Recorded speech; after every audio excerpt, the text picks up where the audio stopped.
ইউরোপীয় স্পেস এজেন্সির Gaya space telescope Shiva এবং শক্তি নামে দুটি প্রাচীন ধারার নক্ষত্রকে উন্মোচন করে একটি উল্লেখযোগ্য আবিষ্কার করেছে, যেগুলি 12 বিলিয়ন বছরেরও বেশি আগে একসাথে তৈরি হয়েছিল। জার্মানির ম্যাক্স প্ল্যাঙ্ক ইনস্টিটিউট ফর অ্যাস্ট্রোনমির খিয়াতি মানহানির নেতৃত্বে এই প্রকাশটি মিল্কি ওয়ের অরিজিন সম্পর্কে আমাদের আন্ডারস্ট্যান্ডিংকে উল্লেখযোগ্যভাবে বৃদ্ধি করে। ESA billion star surveyor Gaia ব্যবহার করে স্ট্রিমগুলি আবিষ্কৃত হয়েছিল। গায়া পর্যবেক্ষক গবেষকদের পৃথক নক্ষত্রের বিষয়বস্তু এবং গঠন নির্ধারণ করতে সক্ষম করেছে, যা তাদের আরো বৈশিষ্ট্য প্রকাশ করেছে এবং স্থানের মাধ্যমে তাদের গতিবিধি দেখিয়েছে।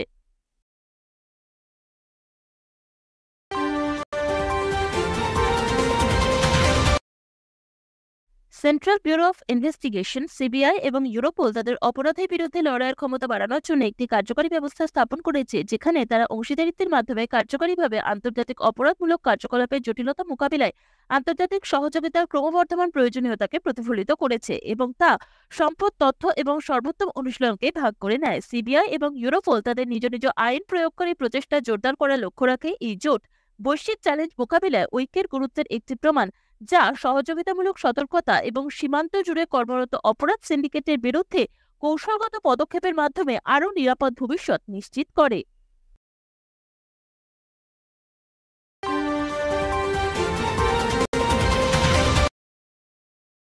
The Indian space research organisation ISRO Chandrayaan three মিশনে তার উল্লেখযোগ্য সাফল্যের জন্য মর্যাদাপূর্ণ এভিয়েশন উইক গ্লোরিয়াস অ্যাওয়ার্ডে ভূষিত হয়েছে। মার্কিন যুক্তরাষ্ট্রে ভারতীয় দূতাবাসের ডেপুটি অ্যাম্বাসাডর শ্রীপ্রিয়া রঙ্গনাথন ইসরোর তরফে এই পুরস্কার গ্রহণ করেন।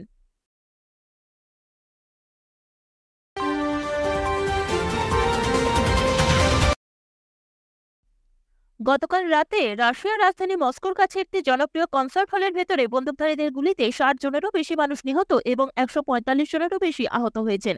ইসলামিক স্টেট গ্রুপ আইএসআইএস টেলিগ্রামে আইএসআইএস সংশ্লিষ্ট একটি সংবাদ সংস্থায় সংক্ষিপ্ত বিবৃতিতে এই হামলার দায় স্বীকার করেছে, তবে দলটি দাবির পক্ষে কোনো প্রমাণ দেয়নি। মৃতের সংখ্যা এখনও 143-এ এসে পৌঁছেছে এবং সর্বশেষ খবর অনুযায়ী মৃত্যু আরও বাড়তে পারে। সমস্ত বিশ্ব নেতারাই এই জঘন্য সন্ত্রাসী হামলার নিন্দা জানিয়েছেন।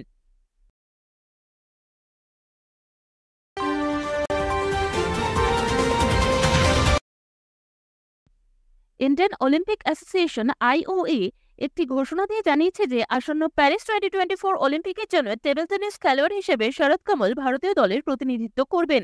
ওয়ার্ল্ড র্যাঙ্ক 88 কমল 10 বার জাতীয় টেবিল টেনিসের চ্যাম্পিয়নশিপ জিতেছেন এবং তিনি 7টি স্বর্ণ সহ কমনওয়েলথ গেমসে 13টি পদকও জিতেছেন এবং এশিয়ান গেমসে 2টি পদক অর্জন করেছেন। কিংবদন্তি এই খেলোয়াড় বিশ্ব চ্যাম্পিয়নশিপে 3 বারের ব্রোঞ্জ পদক জয়ী।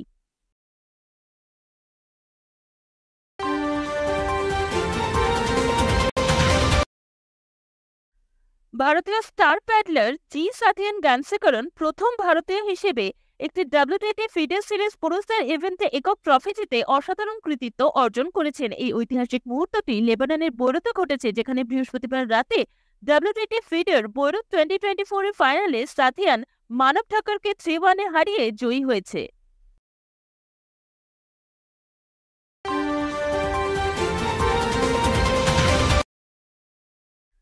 বেনা আগরওয়াল এবং জেমস বয়েসকে বিশ্বব্যাপী বৈষম্য বোঝার ক্ষেত্রে, বিশেষ করে সামাজিক ও পরিবেশগত অসমতার ক্ষেত্রে গুরুত্বপূর্ণ অবদানের জন্য প্রথম গ্লোবাল ইনইকুয়ালিটি রিসার্চ অ্যাওয়ার্ড প্রদান করা হয়েছে। বিজয়ীদের তাদের পুরস্কার গ্রহণ করার জন্য আমন্ত্রণ জানানো হবে এবং 2024 সালে শরৎ এবং বসন্তের প্যারিস সম্মেলনে তাদের কাজের একটি ওভারভিউ উপস্থাপন করা হবে।